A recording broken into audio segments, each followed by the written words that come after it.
Mentally strong कैसे होते हैं और मेंटली स्ट्रांग होने का मतलब क्या है, ये हमको मिल करके आज फाइंड आउट करना है। पहले ये देखना है कि फिजिकली स्ट्रांग होने का मतलब क्या। सर फिजिकली स्ट्रांग तो कह सकते हैं कि जिसके पास स्ट्रेंथ, स्टेमिना और एंड्योरेंस तीनों हो तो उसे फिजिकली फिट कह सकते excellent point, let's give big hand for him. क्या ये कह सकते हो उसकी मसल स्ट्रांग हो? हाँ। क्योंकि कुछ भी लिफ्ट करने के लिए, वेट सही। उठाने के लिए मसल्स का सही। स्ट्रांग होना जरूरी है। Right। मसल्स वीक होंगी तो आप नहीं कर पाओगे, हाँ। है ना। जो ओवरऑल स्ट्रक्चर है उसमें बोन्स भी आ गई, मसल्स भी आ गई, वो स्ट्रांग होनी चाहिए, उसको हम फिजिकल स्ट्रेंथ बोल सकते हैं।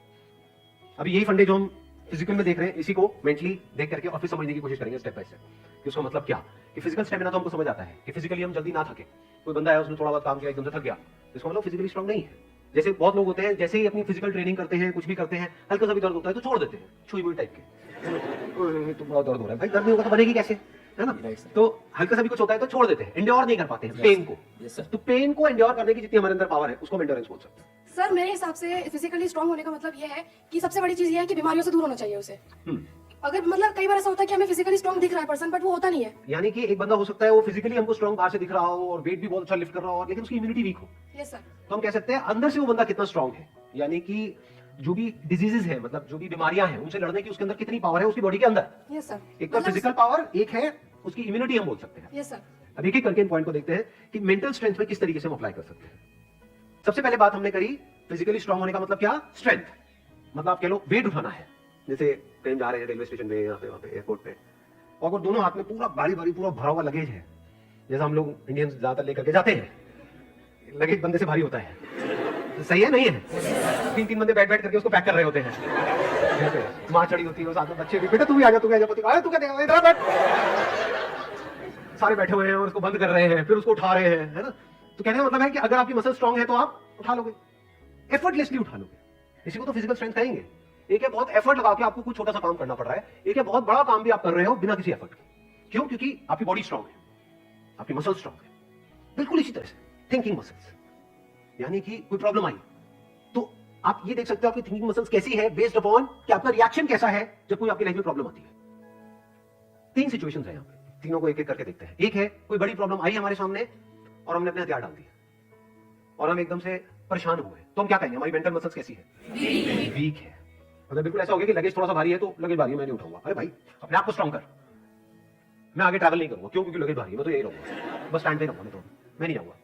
तो आप हंस रहे हो, लेकिन ऐसे हम करते हैं लाइफ में। कोई बड़ी प्रॉब्लम आई तो हम क्या करते हैं, अपने हथियार डाल देते हैं, मतलब वी गिव अप, फेस ही नहीं करते हैं उस प्रॉब्लम को। ऐसी कोई प्रॉब्लम नहीं है जिसका सोल्यूशन ना हो इस दुनिया में। अगर प्रॉब्लम है तो सोल्यूशन भी है, बट सोल्यूशन तक पहुंचने के लिए we need thinking muscles, we need to think a lot in the right direction.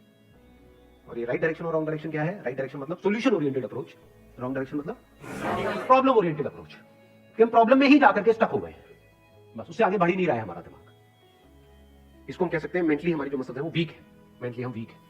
दूसरा सिनेरियो क्या है, कोई प्रॉब्लम आई, उससे हम लड़े और लड़ने के बाद में बहुत एफर्ट लगाया, बहुत दिमाग लगाया, बहुत मेहनत करी, लड़े और जीत गए, मतलब उस प्रॉब्लम का हमने सोल्यूशन निकाल लिया। क्या हम कह सकते हैं कि आप मेंटली बहुत स्ट्रांग हो? नो। व्हाई? एग्जैक्टली बिकॉज आपको बहुत एफर्ट लगाना पड़ रहा है, समझ गए ना। हाँ, जैसे कोई बैग उठाना है तो बहुत एफर्ट लगाना पड़ रहा है, ये दोनों हाथ लगा दिए और ये घसीट घसीट के जा रहे हो और पहुंच गए, कह रहे हो हाँ मैं तो ये, मैं तो वो। भाई कुछ नहीं, तेरी कमर में लचक आ चुकी है। The second scenario is better than the first scenario, but not as good as the third scenario. Third scenario क्या है?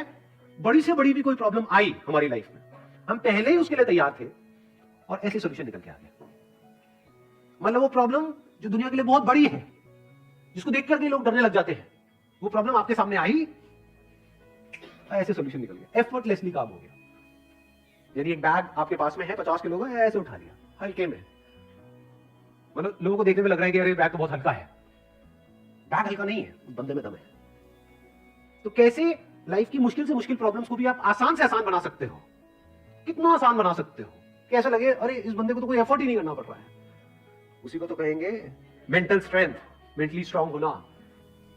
इसको अगर मैं समअप करूं जो भी अभी तक मैंने कहा है उसको एक लाइन के अंदर अंदर, तो वो क्या है, एक कैटेगरी होती है लोगों की जो सिंपल से सिंपल प्रॉब्लम्स को भी कॉम्प्लिकेटेड बना देते हैं अपने माइंड में।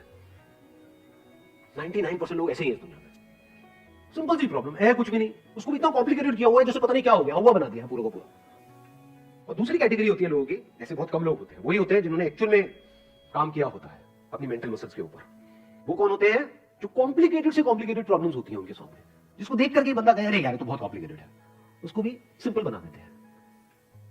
जैसे फॉर एग्जांपल आपकी कोई रिलेशनशिप है किसी के साथ में और वहां पे बहुत क्लैशेस चल रहे हैं, बहुत मेजर कुछ इश्यूज हो रहे हैं। एक तो ये आपस में लड़ते मरते रहे कुत्ते बिल्ली की तरह, जैसे ज्यादातर घरों में होता है, उसका कोई सोल्यूशन निकल पाएगा कभी भी नहीं। तो हमें क्या करना होगा, समझना होगा इस रिलेशनशिप में प्रॉब्लम है क्या। अज्यूम नहीं करना है पहले से कि प्रॉब्लम उसमें है या प्रॉब्लम मुझ में ही है।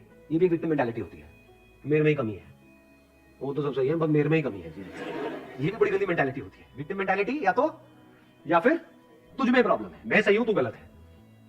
तो पर्सन को ना देखा जाए वो या वो, प्रॉब्लम को समझा जाए। प्रॉब्लम एग्जैक्टली क्या हो रही है रिलेशनशिप, जो क्लैश हो रही है उसकी जड़ क्या है, उसका कॉज क्या है। अगर वो हमको समझ आ जाता है बारीकी से, तो क्या वो प्रॉब्लम जड़ से ठीक नहीं हो जाती? और अगर हम उसको ना समझे और ऊपर ऊपर से ठीक करने की कोशिश करें, क्या वो कभी भी ठीक हो सकती है? कोई भी मिल करके क्या उसको ठीक करवा सकता है उस प्रॉब्लम को? जैसे दो लोगों के बीच में प्रॉब्लम हो रही है, तो तीसरा आ जाए उनके बीच में मीडिएटर बन करके, मैं सॉल्व करवा दूंगा तुम्हारी प्रॉब्लम। तो कुछ देर के लिए तो समझौता करा सकता है, लेकिन अगर परमानेंट उसका सोल्यूशन चाहिए तो वो कैसे होगा? या तो दोनों को या दोनों में से किसी एक को बारीकी से समझना होगा नेचर ऑफ प्रॉब्लम क्या है। That could be very simple. समझ गए? मतलब लगता क्या है, स्पेशली जो रिलेशनशिप्स की जो प्रॉब्लम्स होती है वो बहुत ही कॉम्प्लिकेटेड होती है, एक्सट्रीमली कॉम्प्लिकेटेड। समझ ही नहीं आ रहा होता क्या करें क्या ना करें। कई बार होता है कि बहुत ही सिंपल होता है उसका सोल्यूशन। अगर मान लो मेरी किसी के साथ में रिलेशनशिप है, उसमें कोई प्रॉब्लम हो रही है, तो उसको बारीकी से ऑब्जर्व किया, अच्छा प्रॉब्लम हो क्यों रही है और इतनी बड़ी प्रॉब्लम क्यों हो रही है, उसकी जड़ क्या है। तो जब जड़ तक गया तो मैंने देखा कि अच्छा मैं कुछ इस तरह से बोलता हूं जहां से पूरा खेल शुरू होता है। अगर मैं ये ना बोलूं तो, और इसकी जगह ये बोल दूं तो क्या खेल अलग डायरेक्शन में नहीं चला जाएगा?